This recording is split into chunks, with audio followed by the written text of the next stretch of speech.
Sleep paralysis, spiritual or natural. Sleep paralysis is a mysterious and often frightening experience that has intrigued and alarmed people across cultures and centuries.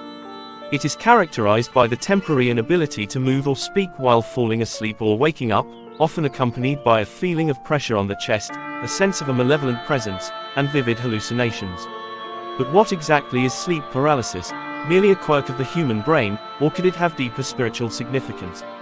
The natural explanation. From a medical and scientific standpoint, sleep paralysis is classified as a parasomnia, a type of sleep disorder involving abnormal movements, behaviors, or perceptions during sleep. It occurs when the brain becomes partially awake during rapid eye movement, REM sleep, the stage of sleep associated with vivid dreams. During REM, the body naturally becomes immobilized to prevent acting out dreams. In sleep paralysis, the mind wakes up before the body regains mobility, creating a terrifying sense of being trapped. Research indicates that sleep paralysis can be triggered by factors such as sleep deprivation, irregular sleep schedules, stress and anxiety, substance use, certain medications. Neurologists often reassure sufferers that sleep paralysis is not dangerous and can be managed by improving sleep hygiene and reducing stress. The spiritual perspective.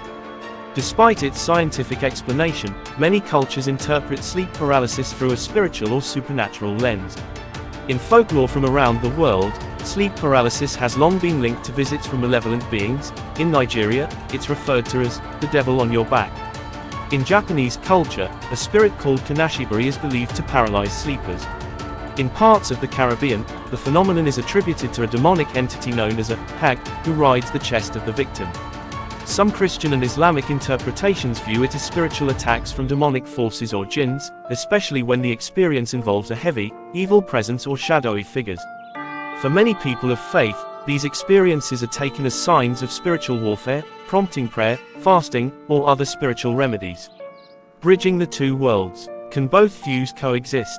For some, yes. Some theologians and psychologists suggest that while sleep paralysis has a natural cause, the hallucinations and emotional responses it triggers may reflect the individual's spiritual or psychological state. In this view, a person's beliefs, fears, and life experiences shape how they interpret the phenomenon, whether as a random biological glitch or as a supernatural encounter. Moreover, addressing both physical and spiritual well-being often leads to better outcomes. For example, a person who experiences sleep paralysis might benefit from regular sleep and counseling while also engaging in prayer or spiritual practices that provide comfort and a sense of protection. Conclusion. Sleep paralysis sits at the crossroads of science and spirituality.